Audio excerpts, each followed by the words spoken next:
AKP iktidarının 2013-2015 sürecinde sürdürülen diyalog ve müzakere sürecini bitirmesi ve 2015'ten sonra koyu faşizm koşullarında kadınları savunmasız bırakan bir dizi kararına rağmen işte İstanbul Sözleşmesi kaldırıldı, kadınlar daha çok eve kapatıldı, Kürt karşıtı politikalar derinleşti, işte El-Kaide, IŞİD gibi cihadist gruplara verilen destek aslında ideolojik politik olarak da kadın özgürlüğüne yönelik bir saldırıya dönüştüğü dönemde kadın özgürlük çizgisini temsil eden TCA'nın varlığı topluma da kadınlara da nefes aldıran bir şeydi. Tabii bu görevi bitmiyor. Yani dediğimiz gibi bir deneyimle bugüne kadar geldi.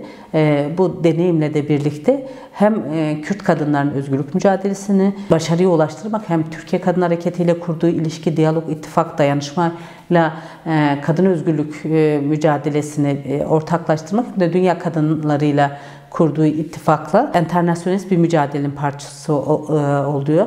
Yine bildiğiniz gibi Kürdistan coğrafyası 4 ulus devletin sınırları arasında parçalandığı için Kürtler arasında da birlik önemli bir konu. TC aynı zamanda bu 4 parça Kürdistan diye ifade ettiğimiz hem Kürdistan'daki kadınların hem diasporada yaşayan kadınların, işte dünyada yaşayan, işte Rusya'da, Azerbaycan'da birçok yerde Kürtler yaşıyor.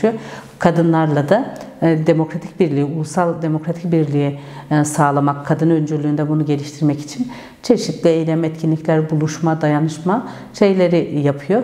Esas itibariyle yani çok yönlü bir program var önünde. Yani bir yandan işte kadın özgürlük çizgisini geliştirme, bir yandan Kürt halkının özgürlük sorunu çözme, bir yandan Orta Doğu halklarının, dünya halklarının eşit özgür yurttaşlık temelinde bir arada yaşayacağı bir yaşam mümkün kılmak için kadın özgürlüğünde barış mücadelesi, özgürlük mücadelesi yürütme gibi bir misyonu var.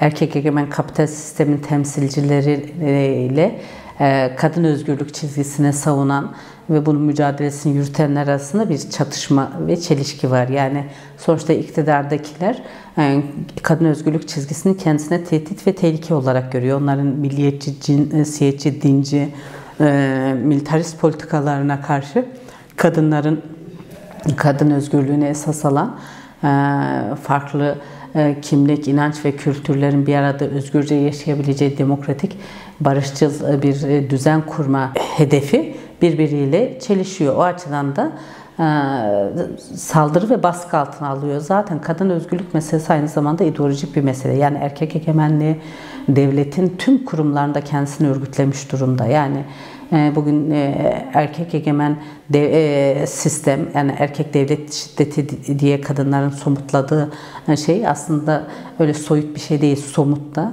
gerçekten toplum üzerinde bir baskı aracına dönüşmüş durumdan. Üstten erkek egemenliği dayatılıyor, kurumsallaştırılıyor. Kadınlar bu kurumsallaştırılmış patriarkanın, erkek egemenliğinin baskısı altında nefes almaya çalışıyor ve bunun için kendine özgürlük alanları yaratmaya çalışıyor. Bu devrimsel bir şey. Yani kadınların mücadelesi de ideolojik bir mücadele.